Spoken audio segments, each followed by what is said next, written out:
Bonjour tout le monde. Alors, aujourd'hui, on arrive à la dernière enquête, la reconnaissance des droits et libertés, l'enquête numéro 6. Alors, je vais vous faire un petit peu la mise en contexte de tout ça avant d'aller travailler les dossiers. Dans le fond, qu'est-ce qu'il faut retenir de ça? Comment on en arrive à la reconnaissance des droits et libertés au 20e siècle? Je parle entre autres des droits des Noirs, des droits des femmes, des droits des minorités, des droits des homosexuels, etc., à l'égalité pour tous et à la liberté pour tous. Donc, le contexte, c'est que on a parlé de la Première Guerre mondiale. Ce qui est fou un petit peu, c'est que 20 ans plus tard, on s'en tape une deuxième. Comment on en arrive à se taper une deuxième guerre mondiale quand on a vu la Première Guerre mondiale être une catastrophe en vie humaine? Il n'y a pas personne qui a eu du fun là-dedans. Puis 20 ans plus tard, on remet ça. D'abord, il faut toujours mettre ça en premier sur le cash, l'argent. Je dis tout le temps, hein, nos monnaies, nos phonés. Vous savez tout le monde que plus on a de l'argent, plus on a de facilité. On vit dans une société qui s'appelle argent, le capitalisme, qui veut dire du capital, puis c'est du capital, c'est du cash. Bon, si je vous résume ça le plus simplement possible. Donc, qu'est-ce qui est arrivé? C'est qu'on est au premier balbutiement de notre système économique, le capitalisme libéral. En gros, c'est quoi? C'est que c'est basé sur l'offre et la demande. Donc, dans le fond, plus un produit est en demande, plus son prix monte. Et l'inverse est aussi vrai. Moins un produit est en demande, plus son prix baisse. Hein? C'est aussi simple que ça. L'offre et la demande. Donc, qu'est-ce qui va arriver? C'est qu'on va faire une surproduction. On va, les propriétaires d'entreprises, dans n'importe lequel domaine, ils vont trouver ça payant, pas à peu près, par exemple, je vous donne un exemple dans le textile, de fabriquer des t-shirts puis vendre des t-shirts un peu partout. Ils vont trouver ça même très payant. Alors là, les autres aussi qui vont les regarder vont dire, ben, on pourrait peut-être faire la même chose. Donc, je vais prendre le domaine du textile, là, parce que c'est un des principaux domaines de l'époque. Et on va se ramasser à ce qu'à peu près tous les entrepreneurs fabriquent beaucoup trop de vêtements, OK, pour la demande. Donc, on va créer l'offre comme ça, puis la demande comme ça. Résultat, si je vous résume ça, quand les propriétaires de boutiques et de magasins qui achètent ces vêtements-là pour les vendre dans leur boutique vont se ramasser avec des rayons remplis de vêtements invendus. Alors, qu'est-ce qu'ils doivent faire dans ce temps-là? Baisser les prix. Baisser les prix. Et baisser les prix jusqu'à même une perte de profit. Autrement dit, ils vont devoir les vendre moins cher qu'ils ont payé. Ça va pas bien pour un homme d'affaires ou un entrepreneur. Là, tu fais plus de profit. Tu fais plus de profit, ben, tu te diriges vers la faillite. Et c'est exactement ce qui va se passer. On va assister à la crise des démocraties libérales, à une crise sans précédent dans les années 30. On appelle ça l'entre-deux-guerres. Il va y avoir un crash à la bourse, des gens vont être ruinés, il va y avoir des suicides, les gens vont se retrouver sans emploi, des fermetures d'usines. Et là, vous savez, l'effet d'entraînement, vous avez un petit tableau à la page 198 quand vous allez travailler le dossier qui vous le montre. Là, fermeture d'usine, chômage, perte d'emploi. Perte d'emploi, ben, tu perds ton emploi, tu vas pas magasiner, tu n'as plus de job. Donc, qu'est-ce que tu fais? T'attends, tu rénoves pas ta maison, tu vas plus au restaurant. Le restaurant fait faillite, la quincaillerie fait faillite, et c'est un effet d'entraînement. Augmentation du nombre de chômeurs, diminution de l'activité économique, c'est une catastrophe. D'ailleurs, on l'a vécu un petit peu avec le COVID. Hein?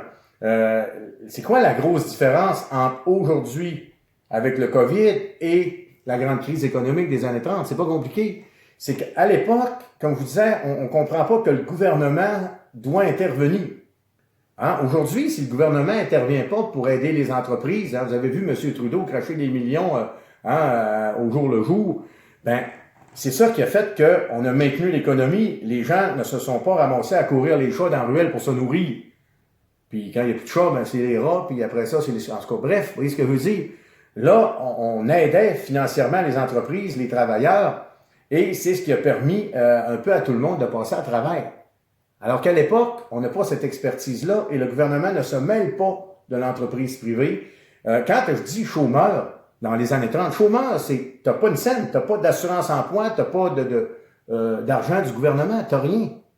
Alors, tu te fais mettre dehors par ton propriétaire, tu te ramasses à vendre tes meubles, t'es dans la rue, puis t'as absolument plus rien. Donc, c'est une catastrophe humaine qui va entraîner la frustration des gens et la montée des dictatures. Autrement dit, là, les dictateurs comme Adolf Hitler, on va en parler tout à l'heure, Mussolini, Franco en Espagne et compagnie, vont dire, on vous l'avait dit, les démocraties, le capitalisme, c'est pas bon. Regardez où ça nous a mené. Alors, tranquillement, pas vite, les gens qui sont dans la rue vont écouter des discours enflammés des bonhommes comme Adolf Hitler, qui étaient des grands orateurs, et vont se dire, il a l'air d'avoir une recette, lui, alors que nos dirigeants capitalistes, nos dirigeants élus par le peuple, démocratiquement parlant, n'ont pas de recette, sont comme, qu'est-ce qui nous arrive? Alors, quand tu es en train de te noyer, vous comprenez mon expression, t'as plus rien à perdre, ben, le premier qui va avoir une recette, tu vas dire, OK, sors-moi de l'eau, je te fais confiance. Et c'est comme ça que les bonhommes comme Adolf Hitler, comme Benito Mussolini vont réussir à prendre le pouvoir et naturellement à nous conduire directement vers la Deuxième Guerre mondiale. Donc c'est un peu dans ce contexte-là de grande crise économique qu'on va se diriger progressivement vers la guerre. Le deuxième élément, la deuxième gaffe, si on peut dire, vous l'avez à votre page 199, le traité de Versailles. Et ça, Adolf Hitler va utiliser beaucoup ça dans ses grands discours enflammés. Vous irez voir sur le net, là, vous avez des extraits, c'est fou raide, là. Il y a 100 000 personnes dans les rues. Et il va utiliser beaucoup la frustration des Allemands par rapport au traité de Versailles. Et je vais être plate, là, mais il y avait pas mal raison. On lui a donné des arguments pour haranguer le peuple allemand, pas à peu près, parce que on avait exigé de l'Allemagne qui a perdu la Première Guerre mondiale, on les a rendus les seuls responsables de la guerre, et on a dit, vous allez devoir payer pour reconstruire toute l'Europe parce que c'est tout de votre faute. Mais c'est bien une valeur. L'Allemagne ne s'est pas battue tout seul. Donc, ça prend 2 personnes pour se battre. Ça prend 2 pays pour se battre. Ça a entraîné des guerres mondiales. Alors, l'Allemagne, on lui refuse de se réarmer. Et naturellement, on va se le dire, l'armement, c'est très payant. C'est pas pour rien qu'on produit des armes. La production d'armes et la vente d'armes un peu partout dans le monde, c'est très, très lucratif. Alors, on lui dit, tu peux pas te réarmer, tu peux plus avoir d'armée, il faut que tu payes pour réparer toute l'Europe qui est complètement détruite et ton économie ne peut plus fonctionner. Résultat, l'Allemagne, c'est un suicide économique. Alors, ils ont été les premiers durement frappés par la crise économique. Autrement dit, ils ont été les premiers à courir les chats, puis les souris, puis les rats dans la ruelle pour se nourrir. Alors, Adolf Hitler, lui, va en profiter pour dire, la carte nationaliste, l'Allemagne aux Allemands, la race pure aryenne, la fierté allemande. Je vais redonner l'Allemagne aux Allemands, je vais redonner la dignité aux Allemands, je vais redonner des emplois aux Allemands. Alors là, tout le monde est là, lui, je pense que ça serait le bon gars pour ça. Ça serait notre bouée de sauvetage. Et c'est dans ce contexte-là, la crise des démocraties libérales, qu'on va voir apparaître des bonhommes comme Adolf Hitler au pouvoir. C'est bon? Si on voit dans la suite des choses, qu'est-ce qu'il faut comprendre de tout ça? C'est la Deuxième Guerre mondiale va nous conduire à la mort de 60 millions de personnes. C'est une vraie catastrophe humaine. C'est pas compliqué. Le côté positif de tout ça, c'est qu'on a gagné. Les démocraties ont gagné sur les dictatures. Autrement dit, démocratie, vous souvenez-vous ce qu'on a vu là-dessus, égale liberté, égalité, justice pour tous. Alors, un bonhomme comme Adolf Hitler, lui, la pureté de la race, ça veut dire que il a conduit, il a tué 10 millions de personnes dans les camps d'extermination à Auschwitz, Dachau, Treblinka, etc. Les Juifs, les homosexuels, les tziganes, les bohémiens, les Noirs, tout ce qui n'était pas allemand de race pure, les communistes, les Russes, entre autres, s'en allaient vers les camps d'extermination. Alors, et son objectif, c'était que l'Allemagne domine le monde, que l'Allemagne règne pour 1000 ans sur la planète entière. Donc, si vous vous posez la question, s'il y en a qui se posent encore la question, est-ce qu'on devrait y aller arrêter sa folie meurtrière? Réponse, oui. Hein, c'est clair, net et précis. Si on ne va pas l'arrêter, dans le fond, la démocratie aurait disparu de la planète et on aurait retourné à une dictature. Alors, il n'y a pas personne, hein, j'en avais parlé, quand tu donnes le pouvoir à une seule personne, c'est extrêmement dangereux parce que la tête y enfle, puis hein, il peut perdre la tête assez facilement et devenir même complètement fou. On l'a vu avec Adolf Hitler, on l'a vu avec Mussolini, et on l'a vu avec une multitude de dictateurs en Asie du Sud-Est aussi.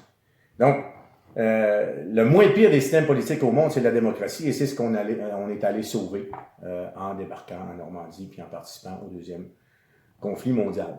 Donc, dans le fond, la victoire des démocraties va conduire à l'égalité pour tout le monde, à la justice pour tout le monde, et tranquillement, pas vite, on va voir des grands leaders se lever et améliorer, par exemple, la condition des femmes, la lutte pour l'égalité entre les hommes et les femmes, la lutte contre la ségrégation raciale aux États-Unis. On voit que c'est pas encore tout à fait réglé, mais il y a quand même du chemin qui a été fait depuis l'après-guerre, parce que hein, c'est sûr et certain que les Afro-Américains, ils partent de loin, là. Ils sont venus en Amérique comme esclaves. Donc, aujourd'hui, ils sont des citoyens à part entière, et que malgré qu'il y a encore du racisme, on a vu des événements disgracieux qui sont complètement aberrantes, mais il y a quand même des améliorations qui se sont faites depuis quand même un demi-siècle. C'est jamais parfait, hein, mais au moins, on va voir un petit peu dans ce contexte-là qu'il y a des grands leaders qui vont se lever pour l'amélioration des conditions des femmes, des homosexuels et des Noirs.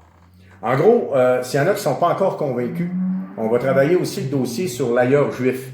Bon, dans le fond, il y en a qui me posent tout le temps la question quand on arrive là-dedans, à la page 220. Mais pourquoi il haïssait les Juifs? Tu sais, il faut bien comprendre qu'Adolf Hitler, c'est un grand malade, là. Et c'était pas le genre de bonhomme à se faire dire non. Et il faut comprendre aussi que les Juifs contrôlaient une grande partie de l'économie allemande, donc ça a été facile pour lui de leur mettre ça sur le dos, la grande crise économique. Et en disant, je vais redonner l'Allemagne aux Allemands, on va l'enlever aux Juifs. Et aussi, c'est que il voulait être admis à l'école des Beaux-Arts, à faire des hautes études en art, et les dirigeants étaient juifs et lui ont refusé l'accès. Faut dire qu'il n'était pas très, très doué en art, mais pour lui, il était un grand artiste, vous voyez un peu le bonhomme. Alors, ça a augmenté encore sa frustration par rapport aux Juifs, et ça a entraîné l'élimination systématique d'un peuple, la tentative d'élimination d'un peuple dans les camps de la mort, des camps d'extermination.